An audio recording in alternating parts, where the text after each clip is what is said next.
I am Jimbo Paris, and you are listening to The Jimbo Paris Show.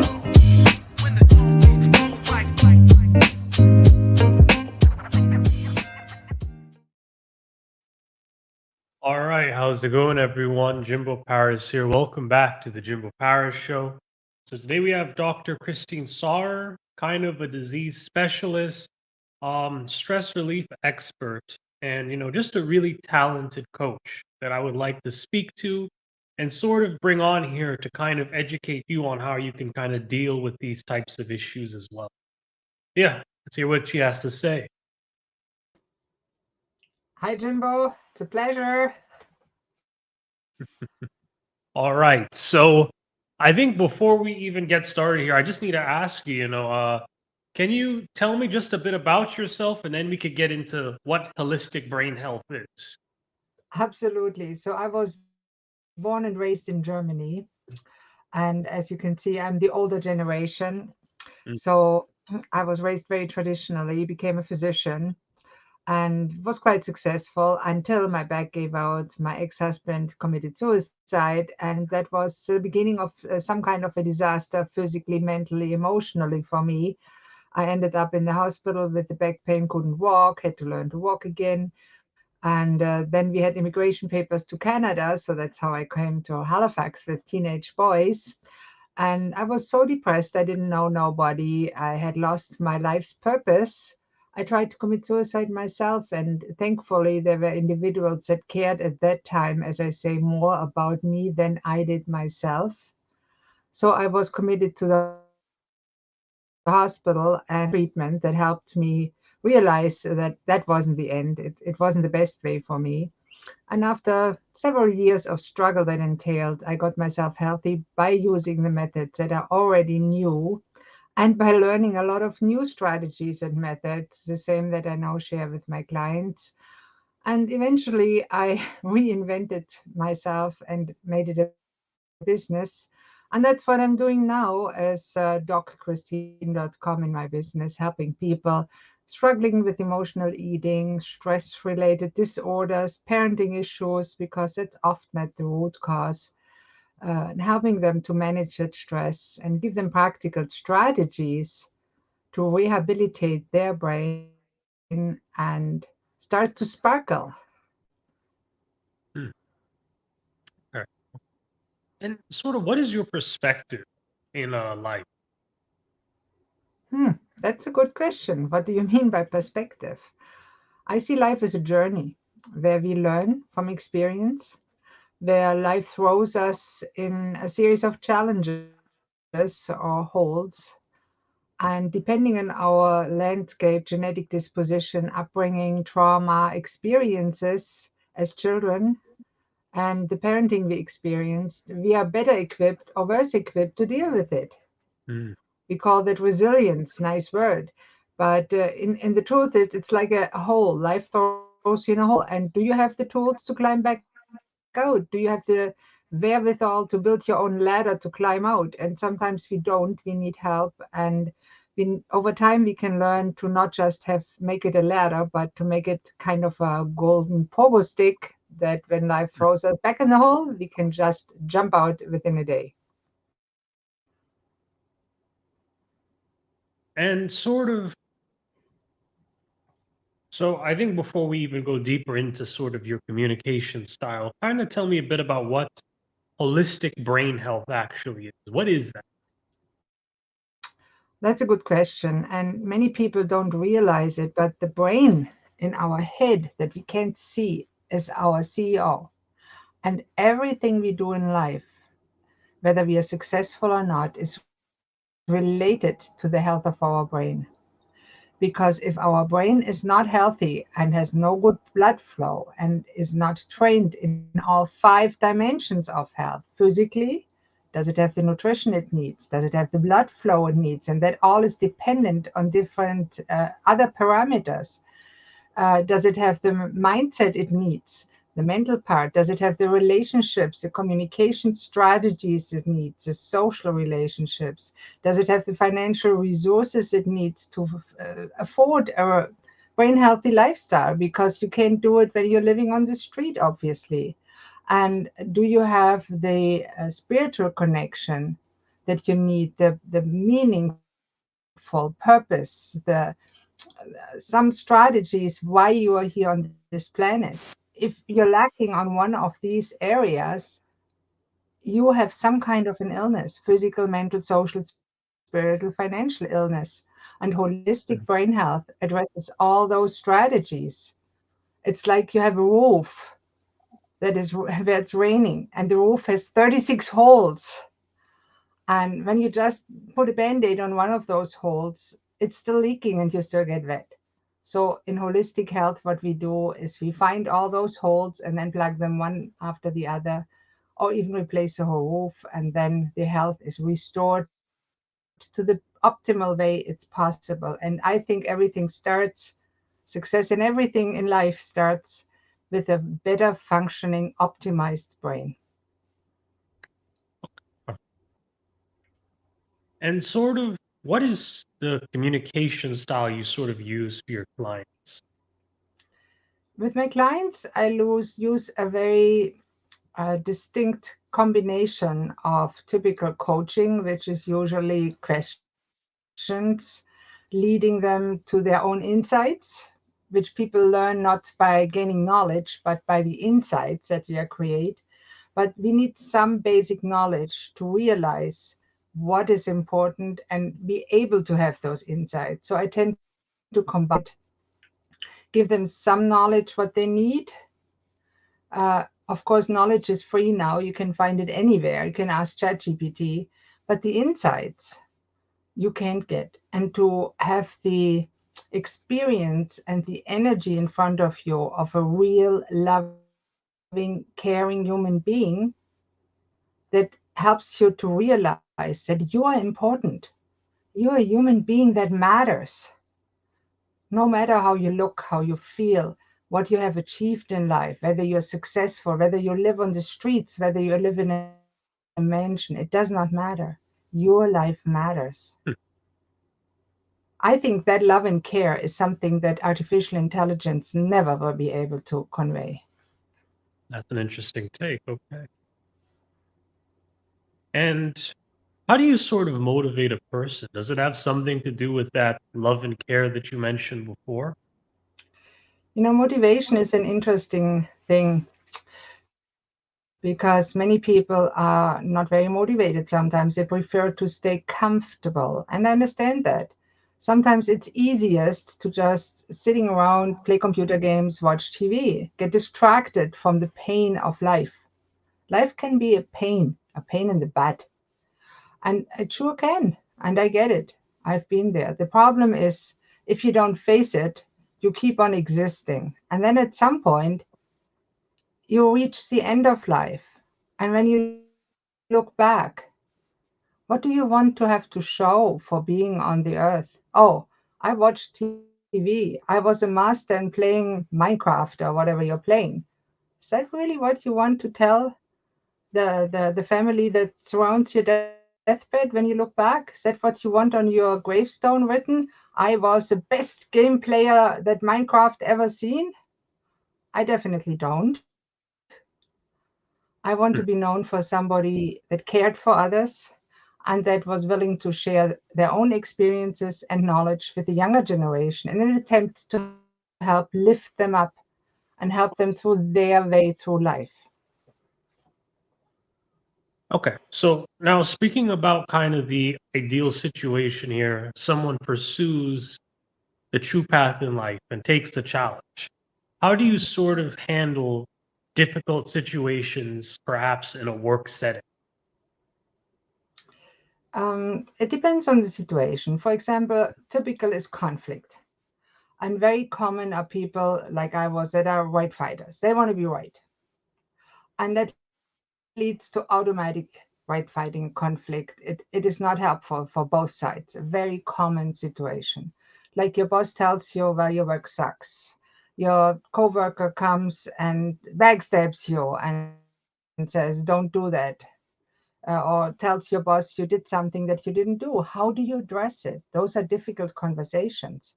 But there are strategies that you can learn to express yourself with assertiveness and with the resolution of the situation. It's not very easy. And if anybody that listens to that is very interested, one of the best books I find on communication is by one of my mentors. Oops, what happened here? Dr. David Burns, Feeling Good Together.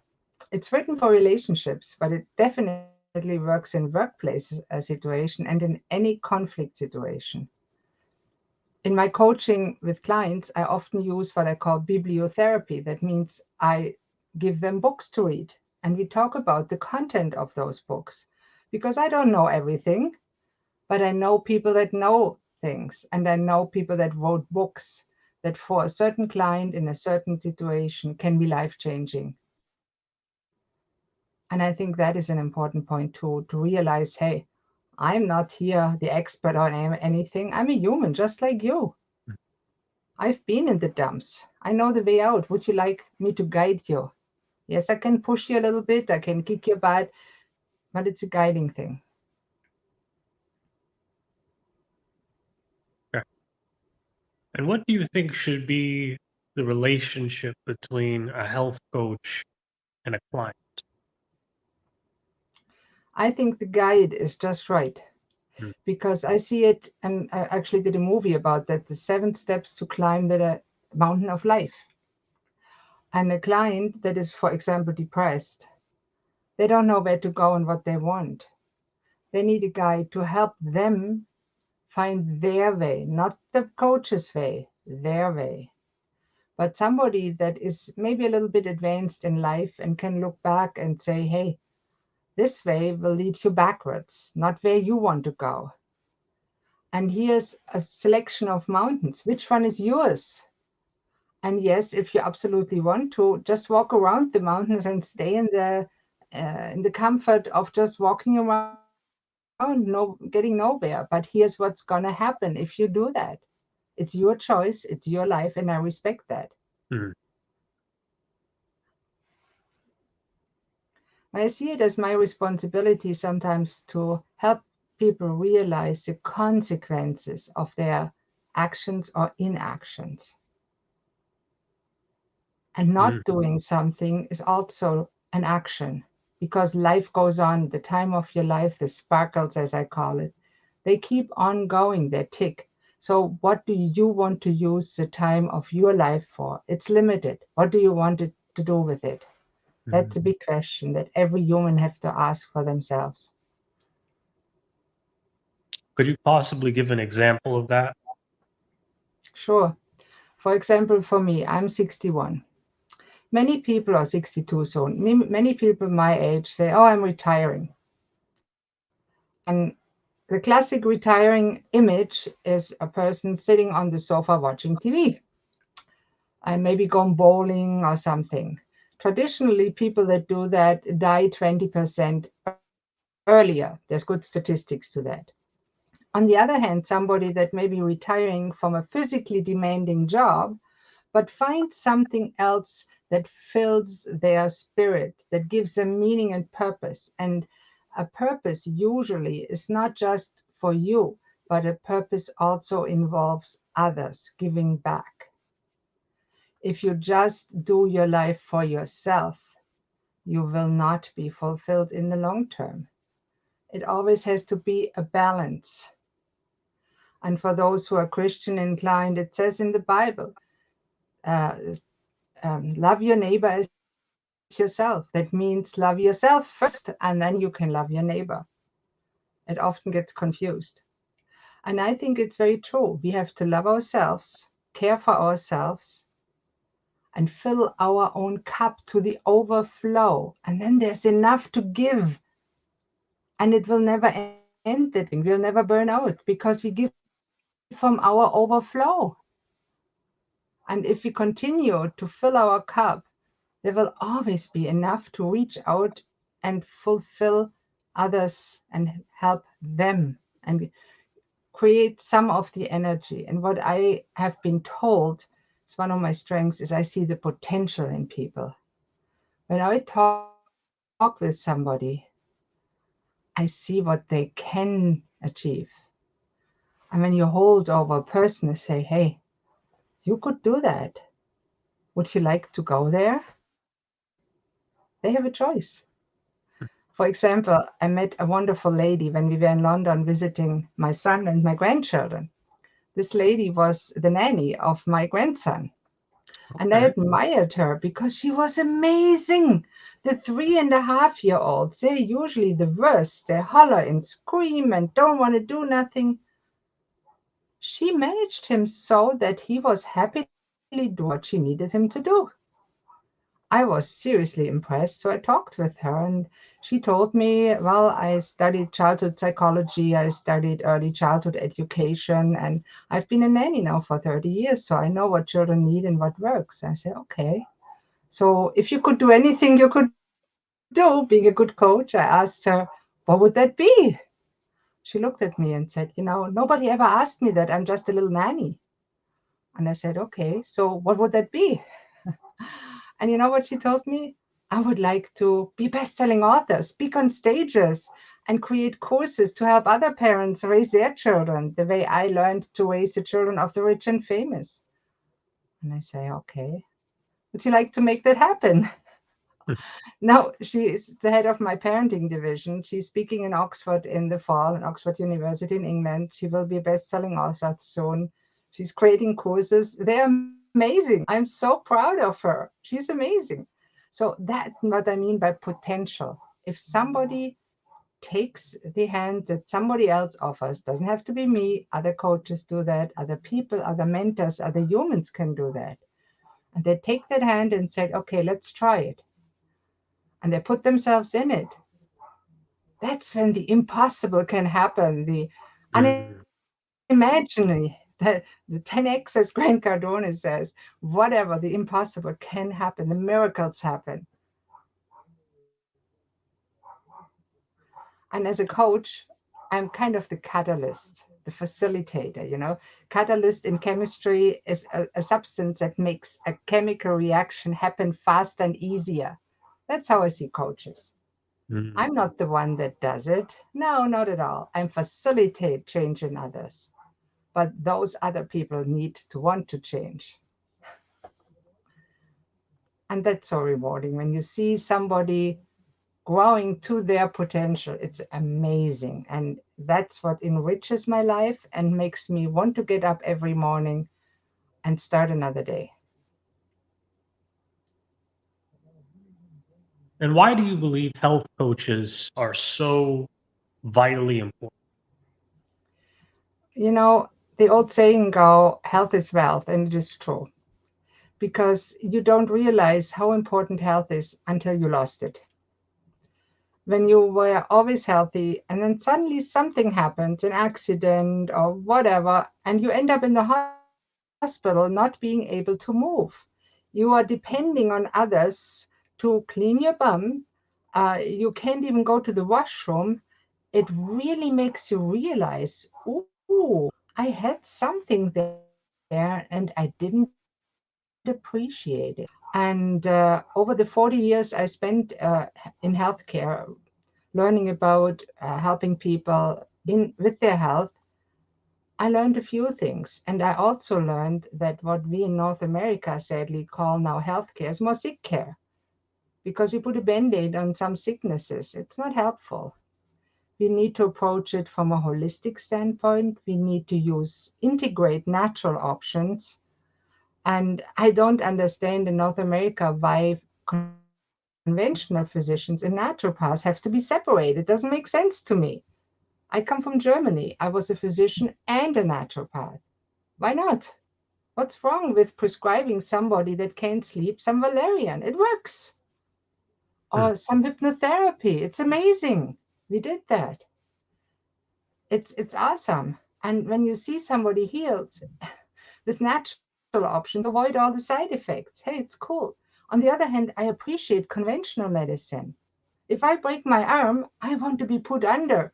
Oh my God, I'm so grateful for anesthesia. If I have pneumonia, I'm so grateful for antibiotics.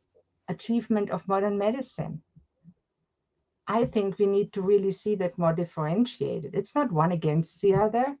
It's joining forces for the patients, the clients, the humanity's benefit. I don't see that enough. One provider goes against the others and they make each other like they are villains, which is not true. There's amazing healthcare providers, amazing naturopaths. And if they just would join forces and the healthcare system would grow to really put the client in the center and not mammon or money, it would be helpful. Mm,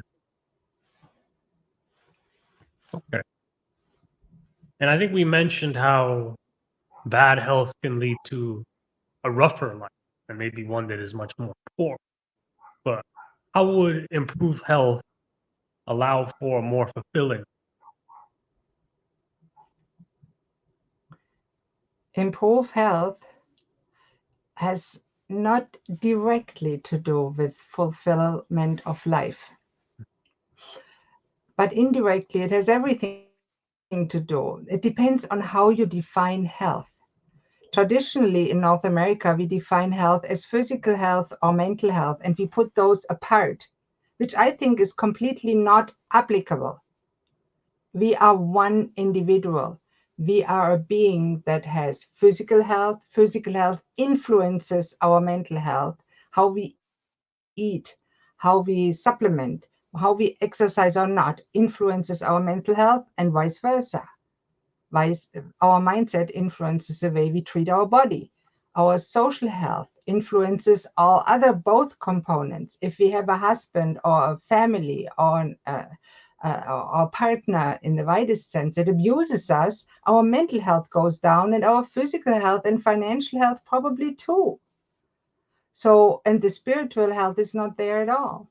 So, we need to see individuals as whole being. That's what I mean by holistic and not as a little slice. Oh, you're the gallbladder from room 23. How stupid is that? There is no gallbladder from room 23. It's a human with a history.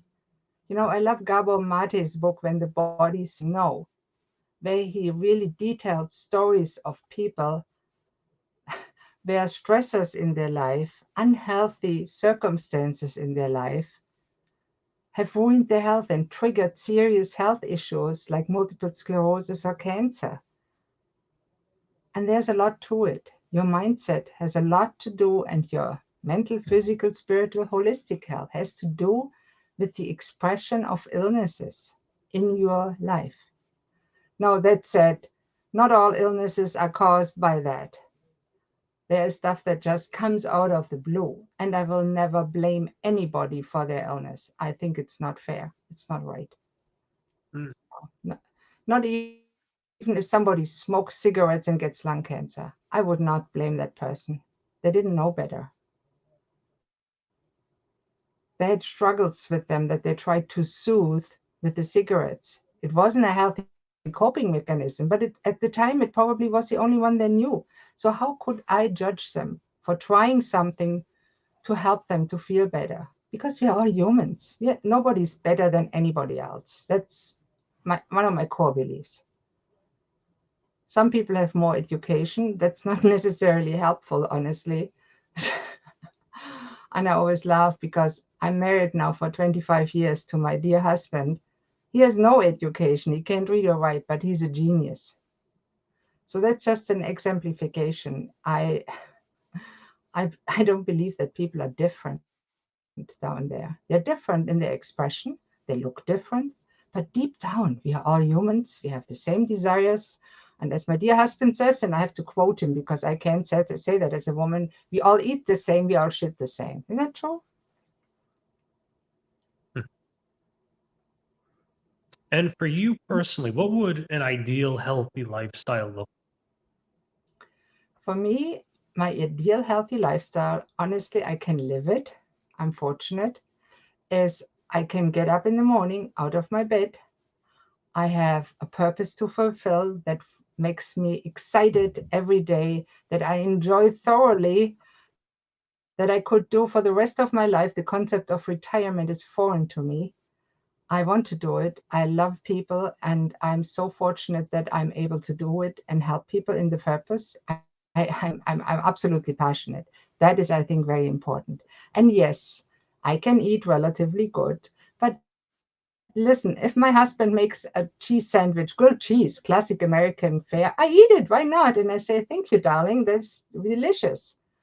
I think we cannot be dogmatic. It's not helpful. And when people say it makes you fat, no, it doesn't, because I lost 150 pounds 16 years ago and I kept it off since then. So you can eat everything you want. You don't have to run to the gym every day, exercise for hours to stay healthy. You need to move some because your body needs it. You need to eat relatively okay. And if you don't, well, there's supplementation nowadays. For my clients, I make plans where I assess nutrition supplements and then make a targeted plan to optimize their health in combination with optimizing their budget because it doesn't Mm. have to be that expensive. And to be honest, for me, my supplements that I take every day replaced my pain medication for my chronic back pain, morphine, replaced my mental health medication that I no longer need. And you know what my psychiatrist had to say as an answer when I saw him the last time about 5 years ago? He said, with your diagnosis, you shouldn't be that well. That I thought, is that how psychiatry works? That you expect bad outcomes? Honestly, if I had a client that is depressed and after a year of working with me, they are not at least content, I would have considered that a failure. My clients all get better. I expect them to get well. It's ridiculous when a doctor tells me you shouldn't be that well. Come on, why not? Because the healthcare system fails and he knows it? That's my interpretation. Well, yeah, well, again, who knows? It may not be the system failing. Maybe it is working because they're trying to keep people there to make money. Okay. Yeah, You that never is a know. cynical view of the system, but I understand. Mm. Maybe you are right. There's a lot not right in our healthcare, sick care system. Hmm.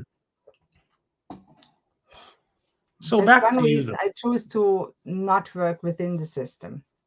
Yeah, yeah, and I respect this. So that's why I bring people like you here to kind of enlighten people. And just to kind of get back more to you, though, what are kind of the services offered from you, by your business?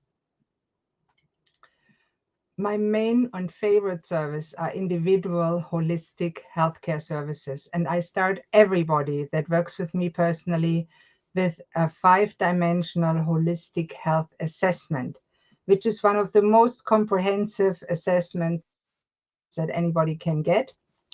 And from there, we go and I start together with them. We create a life, nutrition, exercise, and supplementation plan that contains all aspects of life.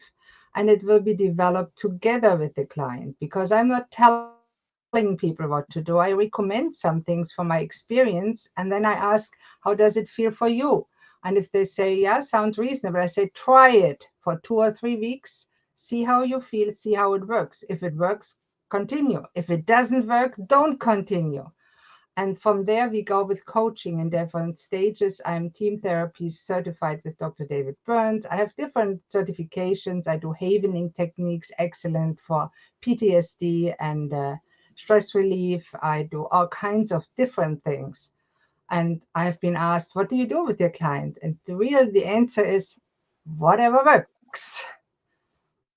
I have such a big toolkit by now that I know for when I'm in front of a client, I know what probably will work. I try that first. If it works, great, we do more of it. If not, I know what else will work. Hmm. And that's a reasonable strategy because of course people are different and I'm not guessing all the time right. As do doctors, by the way. Just what I do usually doesn't have negative side effects. Okay. Okay. And can we also just take a quick look at your website as well, just to sort of see what's going on? Sure. Yeah, the So, magic. I love the yeah, magic. Yeah, yeah, yeah. So Clients have please, yeah, told me it just kind of, feels like magic. yeah, Sorry. I see it. I see it. Yeah, I'm just saying, like, run through it. Give people kind of a show on it. Yeah. Yeah, so that is stress relief and mental health. Just click on one of the buttons and parenting weight loss. And yes, the magic comes from the combination of science, naturopathy, ancient wisdom and philosophy, experience and love. And when you look at the video, I recommend you watch it. It shows you a Nova Scotia lake close to where I live, and it was made with a drone, a professional photographer. It's lovely. I really like the landscape, and it shows a little bit about what I do.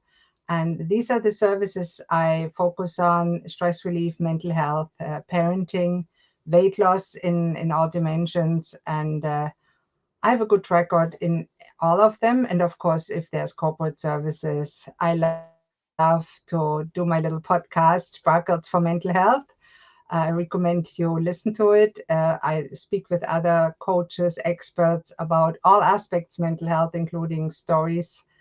And yeah, since most illnesses start with the wrong perception of stress and or too much stress, both can be a thing, because stress by itself is not bad. We need stress to live. We need pain to change. We need stress to live. People don't understand it. They think, oh, pain is bad, stress is bad. It's not true. It's the same misconception to say anger is a bad emotion, or sadness is a bad emotion. It's not. There's no bad emotion. It's just something is more helpful in your current situation and other things may be less helpful. Yeah, there's my pet peeve again. Of course, I'm not a fan of regular psychiatrists that usually just prescribe medications. Psychologists, some psychologists are excellent. Very few have a holistic approach. But I work with clients with different healthcare providers because I know what works, and I know that there's other healthcare providers that do wonderful work. And I honestly recommend and love every healthcare provider that does good work for their clients. I know the difference when I talk with them. I often, actually, when I work with clients, I say, can I talk to your therapist? Can I talk with your physiotherapist? If they give me permission, I'll be happy to do that. And we'll work together to make the best plan together with the client to get them where the client wants to go. Yeah. Yeah. That website, I like it. It's just been rebuilt. I did my own website for a long time because I happen to like technology too. I'm kind of a little tech freak, and but honestly, the professionals did it better. That's fine. And in my heart, I really love the people, and they say some nice things about me, and I appreciate everybody that says something nice about me, and it's all true. There's those testimonials are all real. I don't invent anything. I've been told that I'm very authentic and real. That's true. And Mm. I say things like I really mean. And when I make faces on YouTube, that's fine. I don't care. I think one of the most important things in life to realize is if it doesn't feel uncomfortable, you will not grow. And if you're afraid of video, that's what you need to do. Go out, make a video, post it on YouTube. I did that years ago with my first video. It's atrocious. It's still on my YouTube channel. You can watch it. I called it WTF exercise, question mark. I do some Tai Chi exercise. It's miserable. So I posted it on YouTube. I looked after a week, and you know what I noticed? Nobody watched it. That was liberating. I said, hey, it doesn't matter. From then on, I just posted it. And over time, you get viewers, subscribers, if you do something half decent.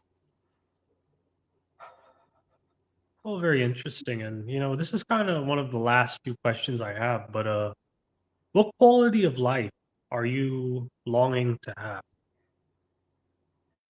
Well, it's quality of life is a very relative thing. There's questionnaires for that. I have a quality of life questionnaire that I give all my clients, and usually it goes from 44 to 220. And if they're below 100, I'm concerned because it means they're really miserable. And when you look at mood, you can rate it from a scale, say from 0 to 10. And normal people fluctuate, say, between 5 and 8. Depressed people, you would say they fluctuate between 2 and 5. And if they're really depressed, suicidal, it goes from 0 to 4. That's an emergency. But there's no one person that can say, I'm happy, I'm 100% fine all the time. That's not life. And I think quality of life means to doing something that's meaningful to you and have reasonable expectations that you will not be coerced to do something that you absolutely do not want, that your government gives you the freedom you need to do good work without being unnecessarily constrained. And I realize that some of the freedom has to be constrained.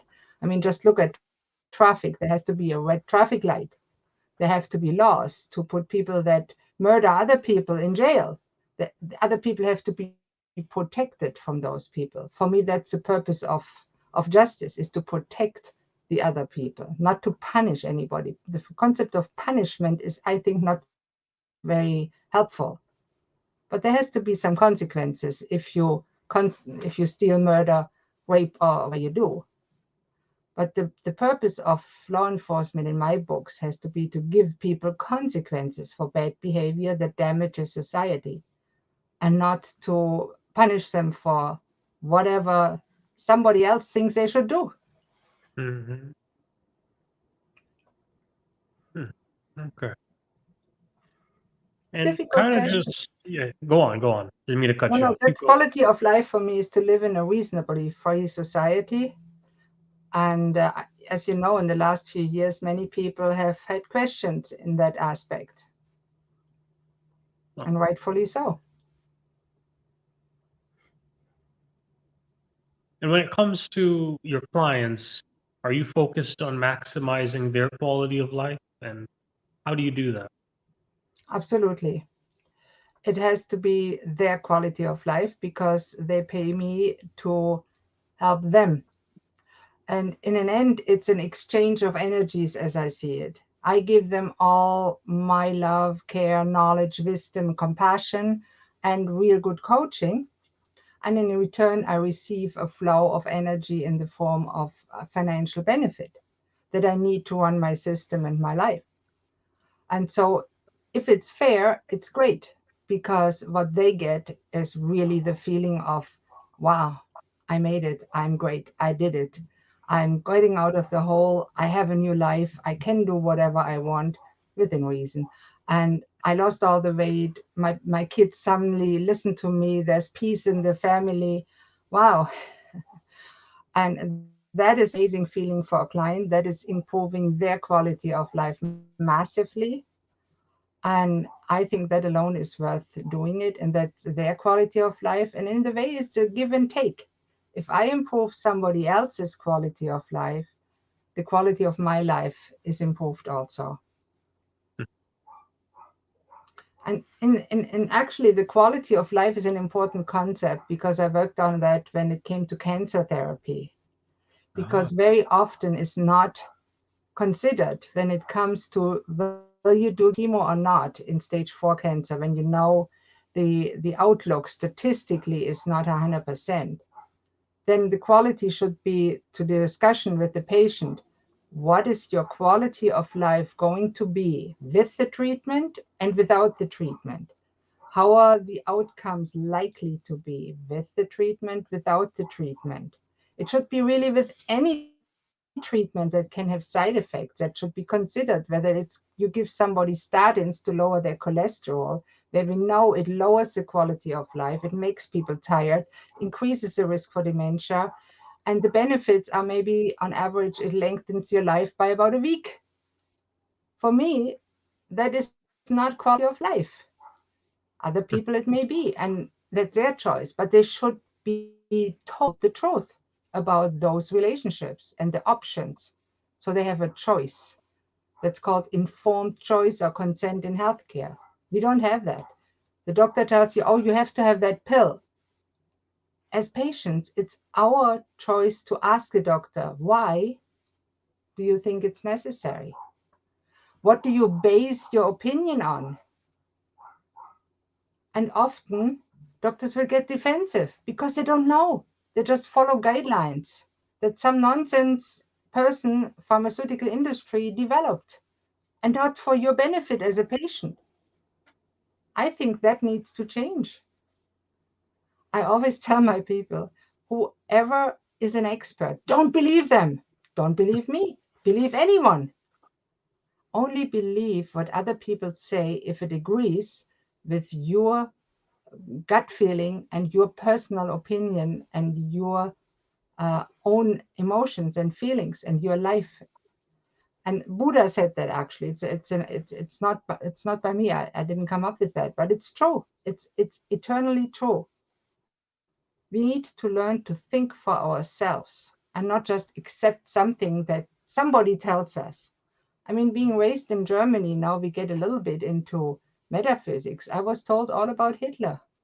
I asked my grandparents, what did you think when the Jews were taken away? You know what they said? Well, they told us, the government, that it was for their benefit because they needed to go to the labor camp to learn how to work hard. Duh. Interesting, isn't it? Yeah. It wasn't questioned because it came from the government. I think we need to learn and teach our children critical thinking. Think for yourself, question everything, make your own research, and dig deep. I think that's one of the most important skills that many people are missing, especially when it comes to mental health and health generally. Mm. Thank you I for was that little German history lesson. That was quite anything. educational. I personally am never offended when a client questions what I tell them. Okay. Never ever. I always ask, okay, I see your point. Why are you asking? What's the point? And then they tell me what's questionable for them. And then I either can explain to them why I said what I'm saying, or I say, well, I really don't know. And if you don't want to do it, here's another option. It's about respecting other people's opinions just as much as I want to be respected as a person myself. Hmm. And there's still physicians that think they're God. I never felt that way as a physician, but I know colleagues that think their shit don't stink, to say it bluntly. That's my husband's quote Hmm. again. It's true. And I'm disappointed in people like that. I think there's a lot of learning they have to go through in their life. Because in the end, when you come to the end of your life and you look back and you say, what did I tell my patients all my life? Did I make their life really better or worse? Did I fulfill my passion? Did I do what I truly thought was the best to do? What did I base my opinion on? Did I do the research that I felt was necessary? Or did I just do what others told me to do because it was convenient and made me money? And there's a lot of temptation. And I know it. When I was a physician in Germany, there was a lot of pharma reps that came in our office and they dropped off samples and they invited us to great trips. And they were amazing. We went to Oslo and for a trip and ate, and everything was paid for. Well, the principle of reciprocity. If you help one person, if you give them something, they feel obliged to do something for you. So of course, okay, that was so and so pharma. Oh, that's their product. Next patient gets a prescription. That's why they do it. They know that. And many doctors fall for it. I did when I was a young doctor.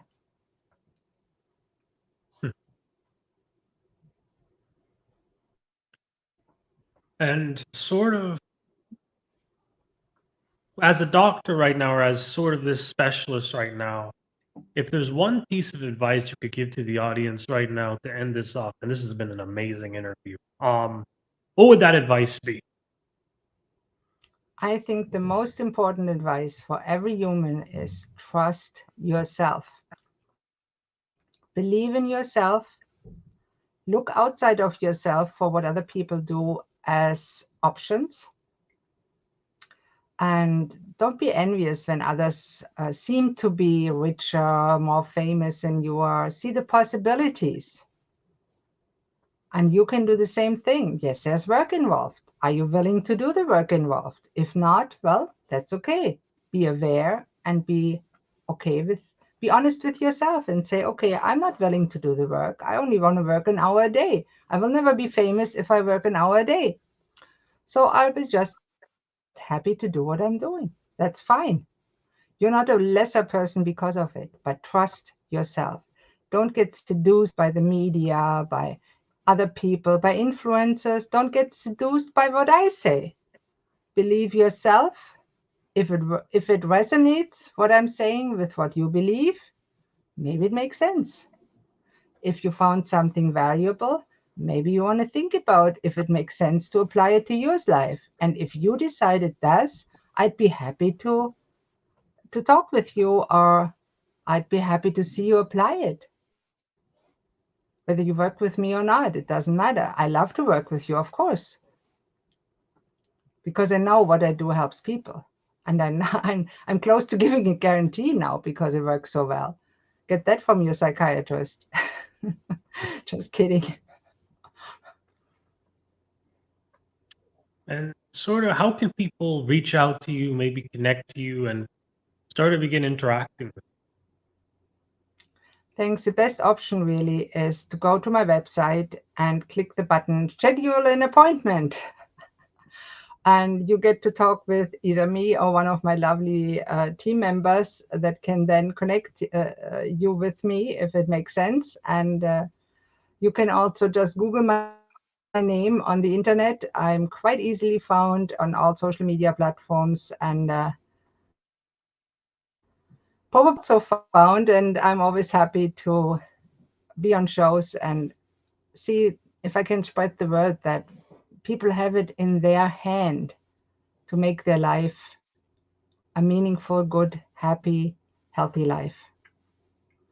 And there's a difference between being cured and being healed. There are sometimes diseases that cannot be cured, but there's really nothing that cannot be healed. Mm.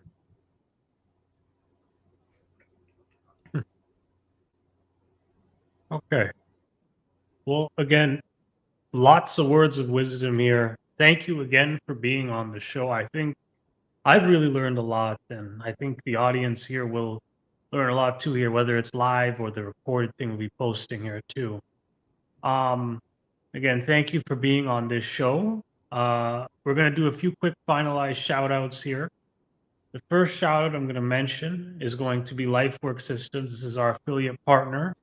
She basically works with businesses with 100 or more people, and she helps improve the HR infrastructure and generally just the mental health and kind of the overall emotional health of all the employees in a corporate business. So again, if you're a mid to large level size business, reach out to me and I could give you an easy connection to her. Next thing is going to be our YouTube channel. Please subscribe now. We are currently growing more in subscribers, so please continue to do that. We need all the support we could get, so please keep doing that. Next thing is going to be our Roku channel. This will be on Roku TV as well as all of our other episodes. So please check that out as well when you get the notification. And then the next thing we have is our Kofi. We are a crowd-funded podcast and TV channel. So please donate us, give us a little bit of coffee here, only maybe $5 or something. We'd really appreciate it so you could have free, no ads, podcasts as usual here. So please keep it up. And now the biggest thing, most important thing here. is going to be our Jimbo Paris Academy. We are offering a free course on how to start up your own podcast and how to run a podcast. So please check that out. It's completely free. So if you want to get your podcast up and running, look down there. And then, yep, that's everything. I'm Jimbo Paris. This is the Jimbo Paris Show. Thank you for watching. See you next time.